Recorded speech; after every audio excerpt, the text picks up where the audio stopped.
खबर है इस वक्त देहरादून से। बीजेपी और कांग्रेस का बागियों पर प्रहार, ये बड़ी खबर आपको बता दें। बागियों को दिखाया है पार्टी से बाहर का रास्ता। बीजेपी ने बागियों को पार्टी से निष्कासित किया। कांग्रेस ने भी बागियों को 6 साल के लिए निष्कासित किया है। विधायक मयूख मेहर के खिलाफ अनुशासनात्मक कार्रवाई की मांग भी की गई है। प्रदेश अध्यक्ष करण माहरा ने केंद्रीय नेतृत्व से आग्रह किया है। तो ये बड़ी खबर आपको बता रहे हैं, जहां पर निकाय चुनाव से पहले हमने देखा कि चाहे भारतीय जनता पार्टी हो या फिर कांग्रेस, दोनों के ही नेताओं ने बागी बनकर चुनावी मैदान में ताल ठोकी है निर्दलीय के तौर पर। इसके अलावा कई नेता ऐसे हैं जो पार्टी के अनुशासन के खिलाफ हैं, यानी कि पार्टी के बीच ही बगावत के सुर या फिर पार्टी विरोधी गतिविधियां। इन तमाम चीजों को लेकर दोनों ही बड़ी पार्टियों ने, भारतीय जनता पार्टी और कांग्रेस ने, अपने अपने बागियों को पार्टी से बाहर का रास्ता दिखाया है। बड़ी खबर यह भी है कि मयूख मेहर को भी अनुशासनात्मक कार्रवाई करने के लिए केंद्र को प्रदेश अध्यक्ष करण माहरा ने लिखा है। तो निकाय चुनाव से पहले जिस तरीके से टिकटों को लेकर भी नाराजगी रही और तमाम अन्य चीजें भी पार्टी गतिविधियों में शामिल रही हैं, इसी को लेकर भाजपा और कांग्रेस ने बागियों को बाहर का रास्ता दिखाया है। कांग्रेस ने अपने कई बागियों को पार्टी से 6 साल के लिए निष्कासित कर लिया। वहीं बीजेपी ने भी अपने कई बागियों को पार्टी से बाहर किया है। कांग्रेस ने भी ये कार्रवाई की है, 6 साल के लिए पार्टी से निष्कासित किया है, जो कि पार्टी के खिलाफ चल रहे थे। विधायक मयूख मेहर के खिलाफ भी अनुशासनात्मक कार्रवाई की मांग की गई है। कांग्रेस प्रदेश अध्यक्ष करण माहरा ने केंद्रीय नेतृत्व से ये उन्होंने आग्रह किया है।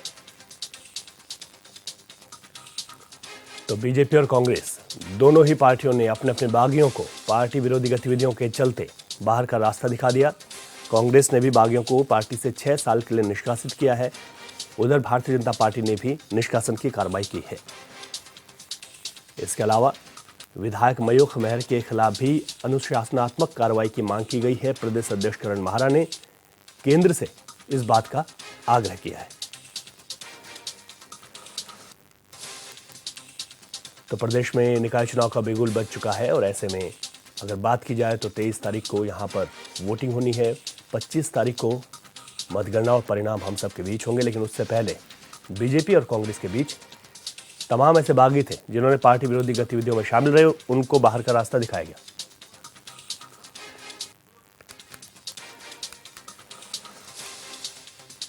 अधिक जानकारी के साथ हमारे ब्यूरो चीफ अरुण सैनी हमारे साथ लाइव जुड़ गए हैं। अरुण, पार्टी से निष्कासन के तौर पर चाहे भारतीय जनता पार्टी हो या फिर कांग्रेस, तमाम नेताओं को बाहर का रास्ता दिखाया गया है। इनकी संख्या क्या है और अगर मुख्य नामों की बात करें तो कौन कौन इसमें शामिल है? जी रवि, देखिए, जिस तरीके से भारतीय जनता पार्टी हो या कांग्रेस, दोनों ही दलों में बागियों ने काफ़ी ज़्यादा जो है उठा पटक जो है देखने को मिली और ऐसे में बागियों ने कई समीकरण बिगाड़ने का काम भी इन दोनों ही दलों का किया। तो ऐसे में भारतीय जनता पार्टी की अगर बात की जाए तो भारतीय जनता पार्टी ने भी बागियों पर जो है प्रहार किया और भारतीय जनता पार्टी ने भी बागियों को पार्टी से बाहर का रास्ता दिखाया। तो वहीं कांग्रेस पार्टी ने भी बागियों को जो है बाहर का रास्ता वो दिखाया है। ऐसे में अगर बात की जाए तो भारतीय जनता पार्टी ने करीब 94 जो है वो बागियों को पार्टी से बाहर का रास्ता दिखाया, जिसमें से करीब 47 नाम जो है देहरादून से हैं और देहरादून के जो वार्ड हैं उन वार्डों में करीब 47 ऐसे बागी जो वार्डों में चुनाव लड़ रहे थे भारतीय जनता पार्टी के, उन्हें पार्टी ने 6 साल के लिए निष्कासित किया। तो वहीं मेयर पद को लेकर, पालिका अध्यक्ष को लेकर, नगर पंचायतों में भी कई ऐसे बागी भारतीय जनता पार्टी के रहे जिन्होंने पार्टी से ऊपर उठ करके जो है पर्चा भरा और निर्दलीय रूप में चुनाव लड़ रहे हैं। तो ऐसे में उन पर भी भारतीय जनता पार्टी ने कार्यवाही की और ऐसे में बीते कल जिस तरीके से चुनाव प्रबंधन समिति की बैठक हुई, जिसमें प्रदेश अध्यक्ष महेंद्र भट्ट, महामंत्री आदित्य कोठारी और इसी के साथ साथ ही संगठन महामंत्री अजय कुमार, तो इस तरीके से सभी उसमें मौजूद रहे और ऐसे में फैसला लिया गया और करीब 94 ऐसे बागी हैं जिनमें पार्टी ने जो है वो कार्यवाही की है। पार्टी ने जो है उन्हें अनुशासनहीनता के चलते जो है पार्टी से बाहर का रास्ता दिखाया। ऐसे में श्रीनगर की बात की जाए तो श्रीनगर में जो है जो कैंडिडेट है एक भंडारी, उनके पति को भी जो है पार्टी से बाहर का रास्ता दिखाया और इसी तरीके से 4 ऐसे बागी जो है श्रीनगर में भारतीय जनता पार्टी के हैं जिन्हें जो चुनाव जो है मैदान में वो लड़ रहे हैं। तो ऐसे में भारतीय जनता पार्टी ने उन पर भी कार्रवाई की और इसी तरीके से करीब 94 ऐसे नाम हैं जिन पर भारतीय जनता पार्टी ने ये कार्रवाई की है। इसी तरीके से कांग्रेस पार्टी की बात की जाए तो कांग्रेस पार्टी ने भी करीब 18 ऐसे नाम हैं कांग्रेस पार्टी के, जिन पर कांग्रेस पार्टी ने भी उन्हें 6 साल के लिए पार्टी से निष्कासित कर दिया है, जिसमें कि अगर रुड़की मेयर पद को लेकर देखा जाए तो यशपाल राणा, जो कि पूर्व मेयर भी हैं और कांग्रेस पार्टी के वरिष्ठ नेता भी है, उन्होंने निर्दलीय रूप में उन्होंने पर्चा अपना दाखिल कराया अपनी पत्नी को। तो ऐसे में उनके खिलाफ भी जो है कार्रवाई की गई, उन्हें भी 6 साल के लिए निष्कासित किया गया। इसी तरीके से अन्य अन्य जगहों पर जो है मेयर पद को लेकर या पालिका अध्यक्ष को लेकर के या वार्डों में जो लोग बगावत कर रहे हैं, पार्टी की फोरम पे से अलग उठ करके जो है चुनाव लड़ रहे हैं, तो इस तरीके से कार्रवाई हुई है। तो वहीं पिथौरागढ़ की अगर बात की जाए तो पिथौरागढ़ को लेकर के भी कांग्रेस में काफ़ी सियासी हलचलें मची, कई तरीके की जो है समीकरण बिगड़े कांग्रेस पार्टी को। और ऐसे में कांग्रेस पार्टी के वरिष्ठ नेता और प्रदेश उपाध्यक्ष संगठन मथुरा जोशी, उन्होंने पार्टी से इस्तीफा भी दिया और पार्टी छोड़ने का काम भी किया। इसी के साथ ही जो वहाँ विधायक है मयूख महर, उन्होंने वो निर्दलीय प्रत्याशी का जो है समर्थन कर रहे हैं, उनके नामांकन में भी दाखिल हुए। हालांकि कांग्रेस पार्टी ने जो कैंडिडेट है उनके नामांकन में वो शामिल नहीं हुए, ना ही उनके लिए प्रचार प्रसार किया, और उन्होंने ये बात भी कही कि निर्दलीय प्रत्याशी को जिताने का काम करेंगे। तो ऐसे में उनके लिए कांग्रेस पार्टी के प्रदेश अध्यक्ष महेंद्र भट्ट ने हाईकमान को भी पत्र लिखा और उन्होंने कहा कि इन पर कोई जो है कार्यवाही की जानी चाहिए, जिस तरीके से जो है ये अनुशासनहीनता की जो है वो कर रहे हैं। तो इस तरीके से दोनों ही दलों ने बागियों पर शिकंजा कस लिया है और बागियों को पार्टी से बाहर का रास्ता दोनों ही दलों ने दिखाया। और ऐसे में अब ये बागी कितना समीकरण दोनों ही दलों का बिगाड़ते हैं, कितने समीकरण क्या कुछ बनते हैं और कितना नुकसान इससे पार्टी को झेलना पड़ता है, या बागियों पर कार्रवाई करने से क्या फ़ायदा इन दोनों ही दलों को मिलता है, तमाम चीज़ें आने वाले भविष्य पर निर्भर करती है। और जैसे जैसे चुनाव आगे बढ़ेगा ऐसे ऐसे तमाम चीज़ें क्लियर होती चली जाएंगी।